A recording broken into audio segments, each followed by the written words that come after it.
All right, folks. We're going to try something here. So I'm not generally good at making videos, but we're going to make a video on how to make eggplant Parmesan. Tips way. Now, I'm sure there's 1,000 different ways to make it, but this is going to be the way I do. I start off with 4 eggplant. Make sure that they're not all bruised or marked up. Nice and, clean. Thumb bruises just make for brown eggplant that really just looks nasty. Okay?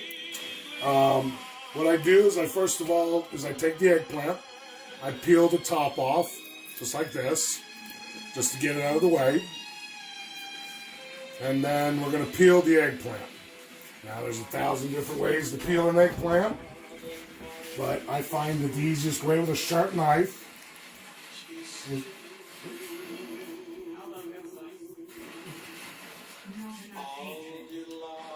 of course, because I'm trying to do it for somebody, it's not going to work right. Okay. We'll get the gist.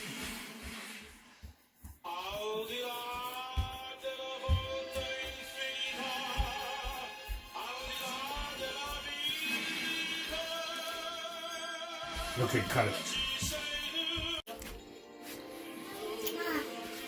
Okay, rather than making y'all watch me peel an eggplant, which I was struggling sadly, you get it to this point, you come back onto the cutting board, get your peels out of the way, and then you come and you take your eggplant and you cut it back about maybe a 1/2 inch to 3/4 of an inch from the end. Give yourself a nice flat square. Now when you hold the eggplant, make sure that you're not pushing down so that it's at an angle. You want to hold it up because you want your pieces to be nice and square so they cook evenly. You flip it over. This side you come back about 1 inch because there's really nothing except for the growing stem that goes into the eggplant a good ways. Now when you make your slices, I always start at the small end first. I hold the eggplant up so it's square, and you make yourself maybe about a fat 3/16 of an inch slice. And you just slice the whole eggplant. Because you want them all to be the same thickness so you get the same cook time when you're frying these. Okay. Okay. After we've cut the eggplant up, I usually stack them on a plate like that so it makes cooking them a lot easier. What we do is I got 2 evenly sized bowls, one for my eggs. I start off with 5 eggs because there's a lot of eggplant, and they go in one bowl for dipping, and then in our other bowl we're going to use straight crushed bat wings, or better well known as Italian breadcrumbs. Okay, so it's Lisa's kitchen, and she likes putting nice labels on things. I also use onion powder, garlic powder, black pepper, and some salt in the egg mix. I forgot my salt.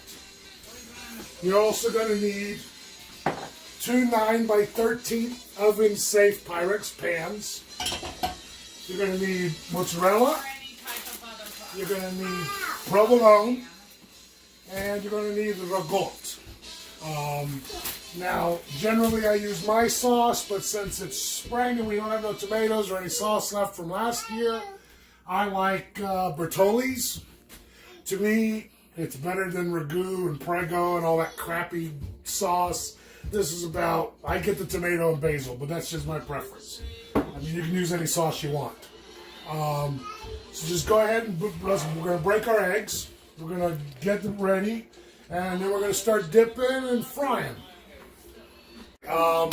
At this point, what I did is I busted 5 eggs into a bowl.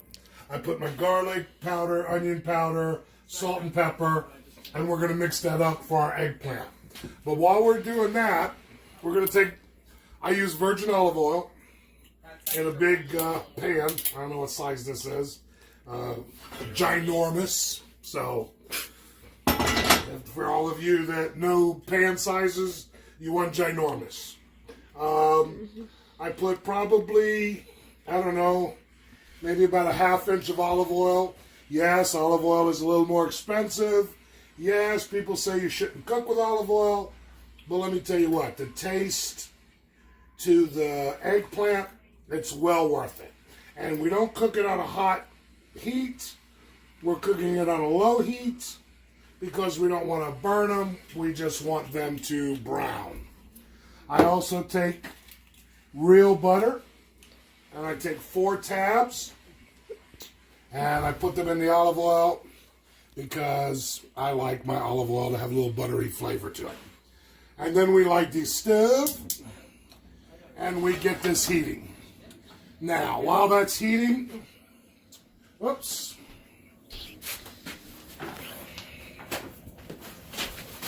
Now, while that's heating, we'll go ahead and mix our eggs. Make sure you get the garlic powder and the onion powder mixed up good because sometimes it will clump. You just kind of beat on it a little bit, you'll separate it. I mean, I put a little effort into this because I really like to get the seasonings mixed up good in the egg. So it's not just like a spot here and a spot there, it's all through. Okay, now, take a breadcrumbs. I usually, I look at it like this. You put enough in it to begin with. You don't have to go back and add, but then some people say, well, you have a little waste. Yes, I do have a little waste, but, so's cooking. Okay, then what I do is I take my eggplant. Now, here's an important thing that you got to remember.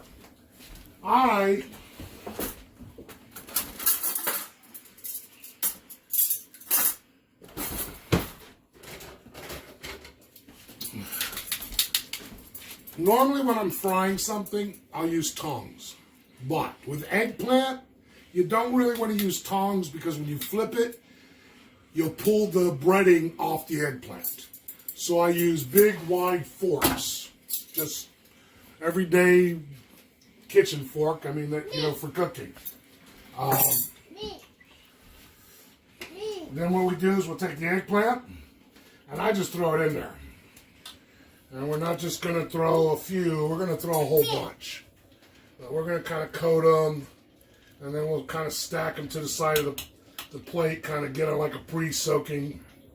And I load it up because you're going to go through this quick. The longest process is the frying because you can't fry hot. If you do, you can end up burning the oil. You're going to have to change your oil. So you're going to have to fry slow. And unfortunately, that takes time, especially when you're doing, what do we got here? Probably 50 pieces. So you can see how I'm just getting everything kind of egged up, throwing it to the side of the pan. Because trust me, it's all going to go back into the egg once again. But for right now, it's kind of like a pre-soaker,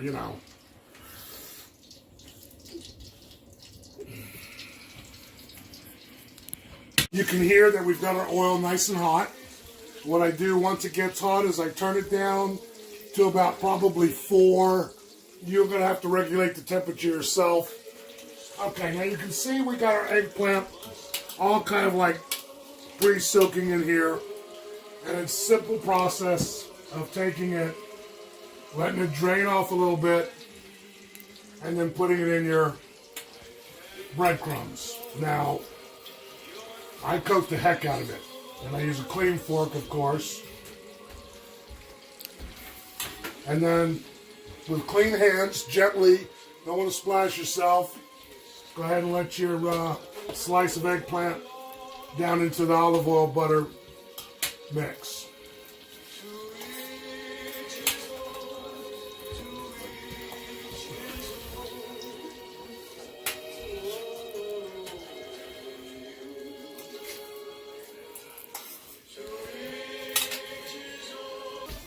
Okay, so we basically breaded the first allotment of eggplant, big and small, just make a spot to fit them in. And we'll continue the process until all of these are fried. Okay, now, as you can see, in the frying pan here, they're starting to brown on the edge. At this point, you want to turn them over. You don't want to get too dark. You want to kind of keep them nice and light brown, but not white. I mean, see that one's borderline. I mean, you really want them to have a nice brown, firm there. See, that's good. This is good the way that one looks. See that? See, these look nice. This one right here is a little light, so we're going to let that fry up for a little bit. And then you just turn them over and you let the other sides fry. Basically, I have a big plate with some of the wax-coated advertisement, the regular paper advertisement, and 2 or 3 layers of paper towels. It's important that when you make this, or when you take them out, that you get as much of the oil off as you can, not only coming out of the pan, but once you're on the paper plate as well. I even go as far as dabbing them with another paper towel, because the more oil you get off, the better it's going to taste. I mean, first of all, olive oil isn't really that greasy, but it's still greasy enough. I mean, it's not like regular vegetable oil, but you know. So it doesn't hurt to have a secondary paper towel and just kind of dab them. And then I start stacking, because believe me, you're going to need a lot of room before it's all over with.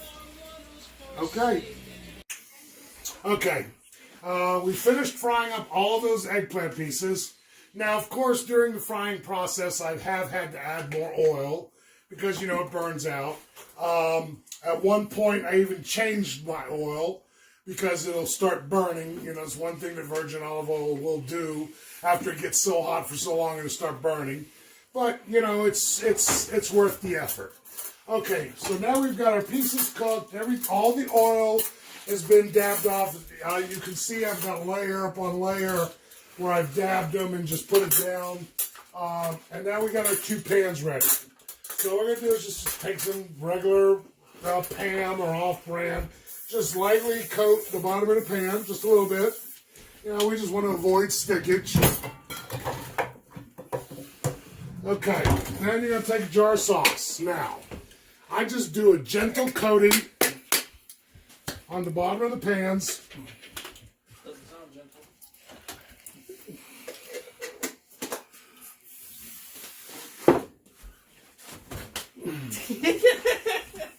Kind of shake it. Don't mind that giddy laughter you hear in the background. That's my son, being my son. Oh, I don't know what you're talking about. He's some strange man. Help! Do you mind? No. I can't gag you and cut you off from the eggplant tonight. Oh. So, your choice. Have I told you how much I love you? Oh, that's much better, Larry. You see how food is a way to anybody's stomach. Okay, so we just got a small little layer in here, just something to coat. And then what we'll do is we'll start layering. Now, if you've noticed, I've got big pieces, I've got little pieces. So for those of you that play Tetris, it's kind of like a Tetris game. You kind of fill it up, do the best you can, but you want to cover the whole bottom of the pan. So even if you got to overlap a little bit, you're getting a shot of this, Denise. I'm trying. Okay, Joey, stop making out with my camera girl. Okay, come on, guys. Let's get this done. I don't know what you're talking You about. fill in all the spots that you can. You really don't want anything open. I mean, as best as possible, of course. Because this is going to be the base of our bottom layer. You know, if you got to overlap a few spots, that's fine. But the reason we do this is because of the ricotta cheese. Now, unfortunately, before I started this, I forgot to take my ricotta out of the refrigerator. So I stuck it into a bowl of warm water. Because you want your ricotta to be spreadable. It really makes a big difference.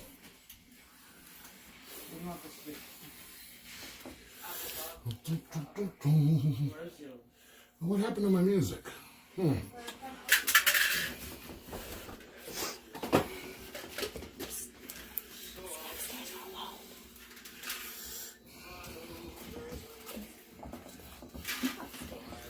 Okay. Let me get a paper towel, excuse me. Now, we got the bottom layer spread.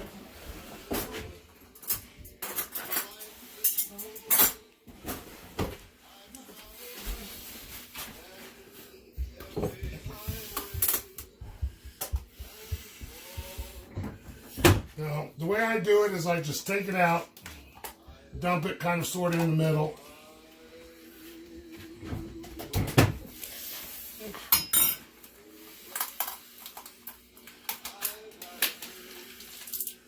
And of course we have the cook-proof cover. Oh, jeez.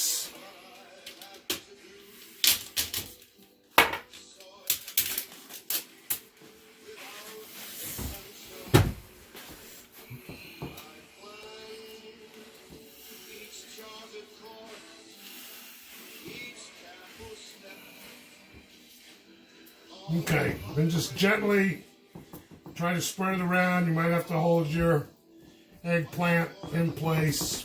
You ain't got to cover every inch because it's going to melt down. But you do want to get a nice, maybe a 1/4 inch, you know. Well, really on preference. I mean, if you like a lot of ragout, then load it up. If you don't, do less. So,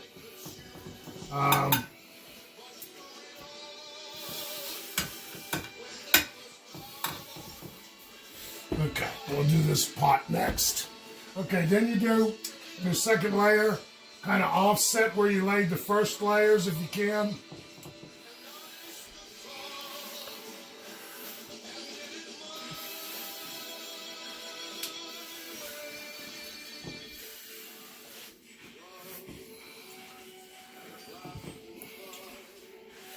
Let's get some of these smaller ones down here. Fill in these holes. Okay, you getting a good view of that? Do you want a stool? Do I need to move out of your way? I had a good view. Okay. Okay, now, here I take a little bit of mozzarella.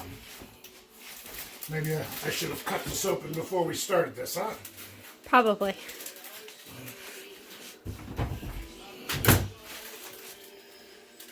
But hey, at least it proves that it was sanitary. That is true. Okay, once again, it's to desired flavor. The amount of cheese you want. Fortunately, since this is something I make for my wife Lisa, she's a cheese-aholic.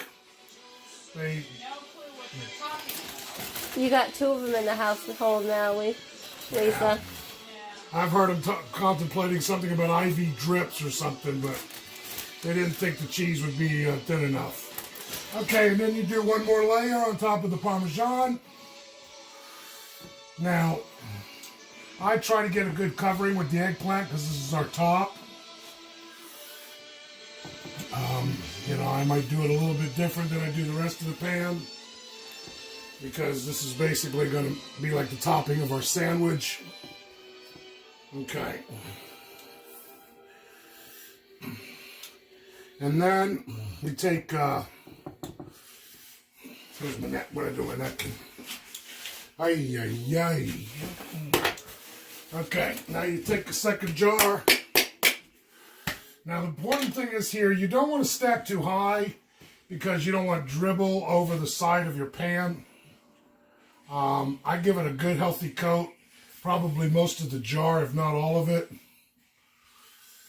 You want to spread it down, try to get it to drizzle down, pull back on the edges so it kind of feeds down into the side, drips down into the pan, gets on the side of everything.